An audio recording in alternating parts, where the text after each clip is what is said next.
One of the biggest hurdles if you're trying to liberate your mind from the effects of modernism is the fact that the words that we know and love from today are used in a way totally differently from how they used to be used. Many words have changed in their definition so that they're unrecognizable. And I want to talk about one of these words, and that is the word nature. What we call nature in the 21st century is utterly distinct from how the word was used even a couple centuries ago.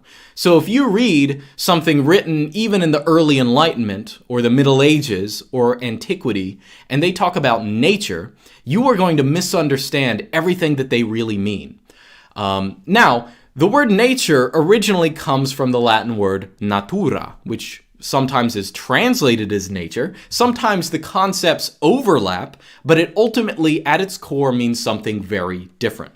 Natura in Latin actually comes from the verb gnasci, which means to be born. If you wanted to literally translate the word natura, it might be better translated as, a birthing or a generation or something like that, right?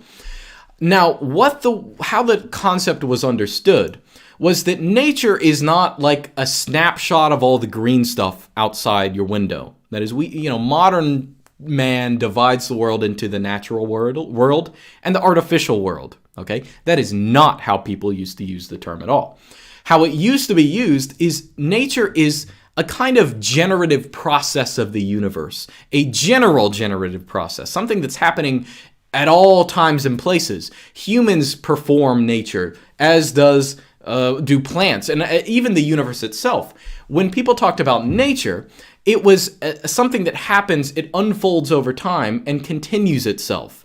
That is, when Lucretius, for example, wrote his De Rerum Natura on the nature of things, he wasn't talking about the green stuff outside your window. He's talking about how the universe has come to be, how it continues to be, and how the elements in the universe, like, for example, mankind or animals, how they came to be and how they propagate themselves through reproduction and, other kind of means. Now, this, of course, has overlap with our modern concept of nature because obviously all of the stuff that we see in nature, that is sort of part of a continuative process, but that's not how we look at that word. That's not how we really think of it.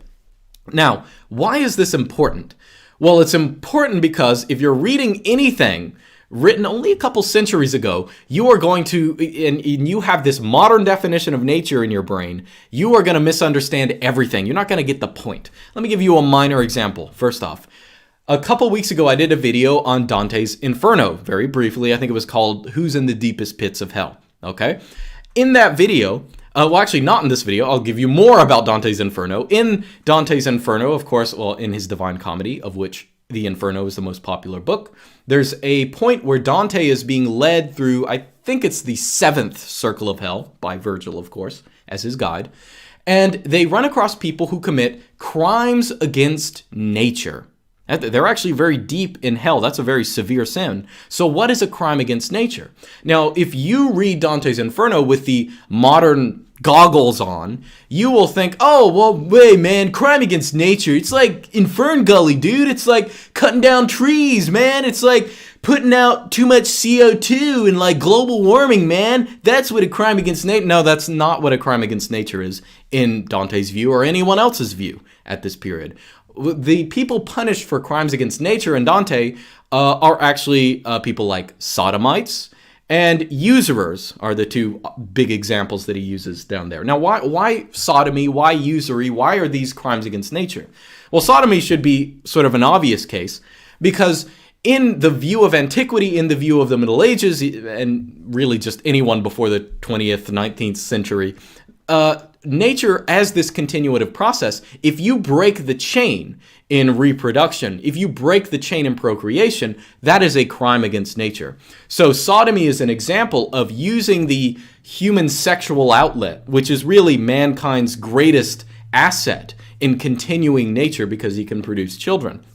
If you take that asset and you subvert it, oh, well, I actually really like sodomy. Oh, man, someone's going to take a sound clip out of that.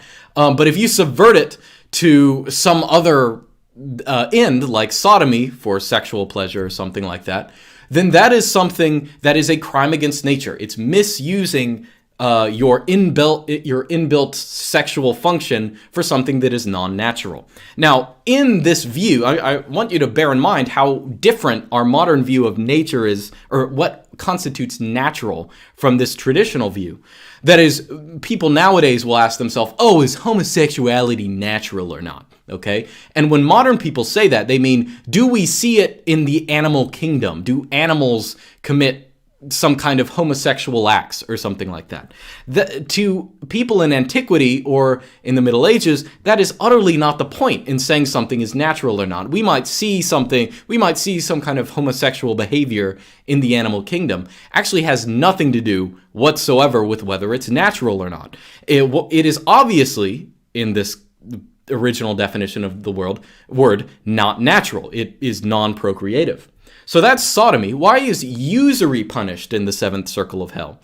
Usury, if you don't know, I suppose I should explain. That's just, I guess it's kind of an archaic word, but it is loaning out money on interest. That's what usury is. So why is usury punished? Well, it too was viewed as kind of a sterile activity. That is, instead of getting your hands dirty, instead of creating new crafts and doing new things, that is part of nature, creating new things to continue the human process. Loaning out money was viewed as something sterile, especially if you loan out money and then expect even more money in return. That just seems like a big ripoff, right? So usurers and sodomites were both punished in the seventh circle of hell. And actually the seventh circle of hell, at least this portion of it, is like a giant, I want to say a sand desert with flames in it, and people are sitting in the sand and it's like raining down fire and stuff like that. All of it is symbolic of the non-lushness of a sin against nature. It's a sterile environment, right? It's a miserable place to be because they are committing these sins that violate the procreative and the continuative aspects of nature. On a similar note, if you read St. Thomas Aquinas, he of course wrote this Summa Theologiae, which is the book on theology. Okay, it's like a bajillion volumes. But in that book, series of books, he talks about the different, what he calls species of lust, the different sexual sins that one can commit. And, he basically ranks them in terms of how bad they are. Now, of course, they're all mortal sins in his view, fornication, adultery, incest, rape, stuff, all of these are mortal sins. But the worst species of lust to Aquinas is what he calls the unnatural vice.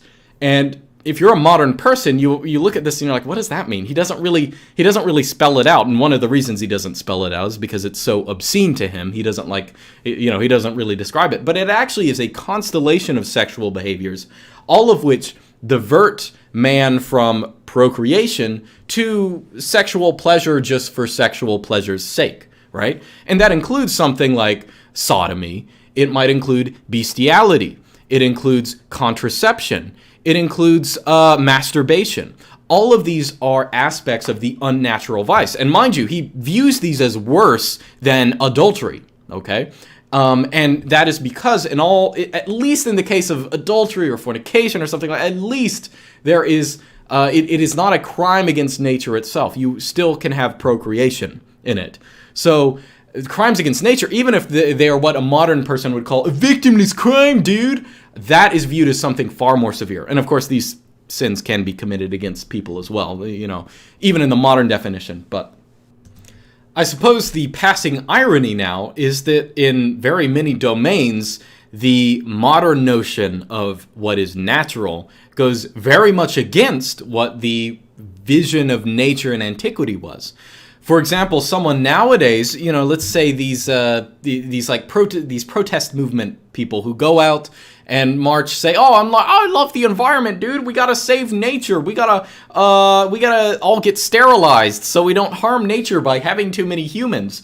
That would be a good example of a domain where what is viewed as being natural now, which really just means diminishing the influence of humans on the earth, is exactly contrary to the vision of nature in the classical definition. Because in the classical definition, we are, mankind is not supposed to, double think, oh shit, we actually have children? I mean, we're talking about, we have to remember, even things like contraception. before the 1900s was viewed as something for prostitutes. If you used contraception, that's like, oh geez, I can't believe you just said that. That's disturbing, because people had this vision that we cannot subvert the natural inclinations of, well, nature, which doesn't just mean the green stuff out there. It actually is a continuative process that we are part of that continues humankind.